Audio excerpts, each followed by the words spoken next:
My name is Blaine Higgins. I'm a firefighter with the town of Ashland City Fire Department. The flashover doesn't kill the resident, it's the smoke. So less than 5 minutes, you could be involved in a flashover. So that's also here again why it's imperative to have working smoke alarms and in conjunction with that, fire sprinklers.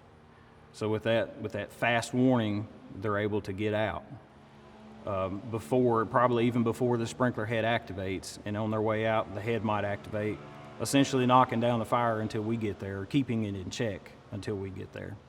Going to a home that has sprinklers that has caught fire, you'll have some light smoke showing. We'll go in and typically, we'll take our thermal imaging camera, we'll see where the fire's at, and cut the water off, do some cleanup. And it's as simple as that. The home with no sprinklers is complete opposite. I recall that I was the administrator on call that particular day, and I remember getting the phone call that there was a house fire at one of the fraternities, and they were getting prepared for multiple admissions. Someone who sustained a burn, they require a terrific amount of IV fluids. And the person that I admitted was a male.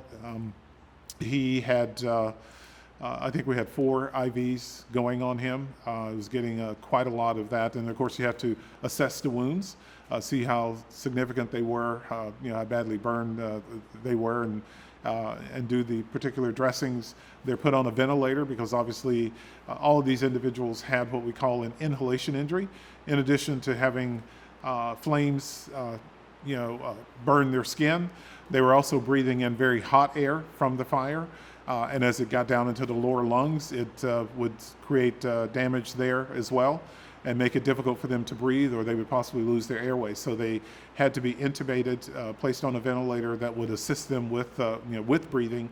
Also, they're breathing in a lot of toxic fumes, and of course, there's the potential carbon monoxide, which I do, if I recall correctly, is what was with this person, was that their carbon monoxide level was extremely high, enough to cause severe brain damage as well. So, getting them settled and, of course, checking their vital signs very frequently, putting in Foley to monitor their urinary output. You got to make sure all the organs and systems of the body are working, and if not, be prepared to, address, what can you do from that perspective to keep them going. It affects their whole family, and in some cases the whole community if it is, say if it was a house fire. So everyone is affected in some way or the other.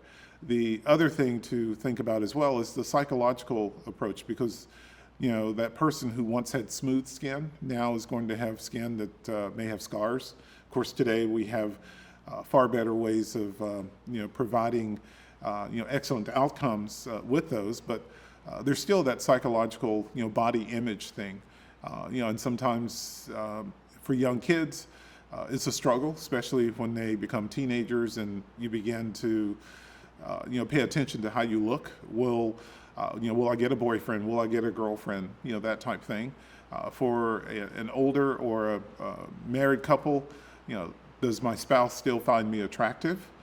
When you take your wedding vows, you say, for better, for worse, for richer, for poorer, in sickness and in health. And sometimes I've seen a lot of relationships break up just because the spouse couldn't, stand the way their partner looked as a result of their burn injury. So it really does test your emotions. It tests your love for not only that individual, but for humankind as well. Codes that are out there now are that ones that are enforced are at gathering spots, theaters, shopping centers, office buildings, places where people go, gather, work, and to protect them during the day. But where we really drop the ball is when those people leave their workplaces or their shopping places or their gathering places, is when they go home. And whenever they lay down at night and think they're perfectly safe. And then if tragedy strikes, and if they don't have a fire sprinkler system, then their odds are not real good.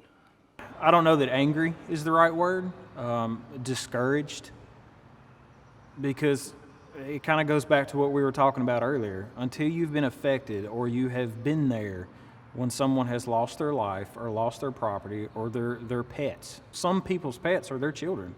You know, when you have to pull, just say, one of their pups out and hand it to them, I mean, that breaks our heart as much as it does the homeowner. So the resistance against it just does not make sense to me. I don't know that I'll ever understand it, but all we can do is keep pushing forward. The fire service, we're very stubborn, and we tend to bullhead our way sometimes, and we will continue to do this to fight for sprinkler systems.